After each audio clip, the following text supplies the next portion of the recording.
DS ఈరే movie review.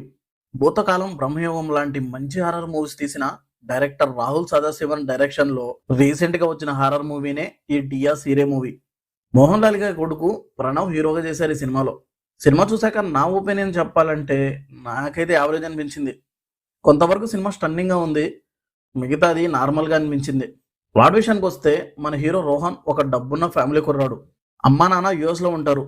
అతను ఒక్కడే ఒక పెద్ద ఇంట్లో ఒంటరిగా ఉంటాడు. అప్పుడప్పుడు ఫ్రెండ్స్ తో పార్టీస్ చేసుకుంటూ హ్యాపీగా ఉంటాడు. అలాంటి రోహన్ని చంపడానికి ఒక ఆత్మ వెంటబడుతుంది.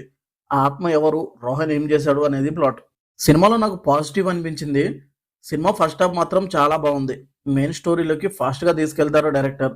అక్కడి నుంచి సినిమా ఇంటర్వల్ వరకు ఫాస్ట్ గా థ్రిల్లింగ్ గా ఉంటుంది. హారర్ సీన్స్ కూడా బాగుంటాయి.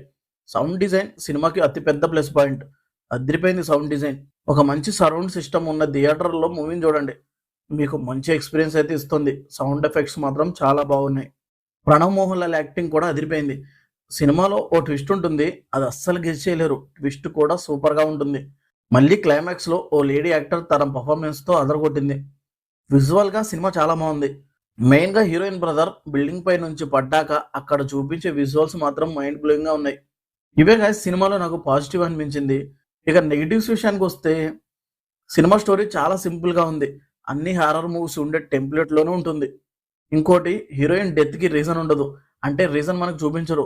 సినిమా అయిపోయే వరకు సెకండ్ పార్ట్ కి హింట్ ఇచ్చారు, అందులో చెప్తారేమో మరి రీజన్. సెకండ్ హాఫ్ హారర్ నుంచి మిస్టరీలోకి షిఫ్ట్ అవుతుంది. అక్కడ సినిమా కొంచెం డౌన్ అవుతుంది.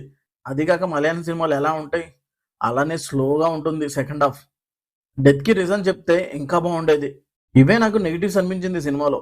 ఫైనల్ గా డైరెక్టర్ సింపుల్ స్టోరీ తీసుకున్న తనదైన స్టైల్లో సినిమాని మాక్సిమం ఎంగేజింగ్ గానే చూపించారు. నాకైతే యావరేజ్ వాచ్ అనిపించింది.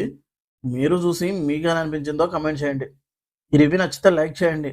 మళ్ళీ ఇలాంటి జెన్యూన్ రివ్యూస్ కోసం మన ఛానల్ని సబ్స్క్రైబ్ చేసుకోండి. మళ్ళీ నెక్స్ట్ వీడియోతో కలుద్దాం. Thank you for watching.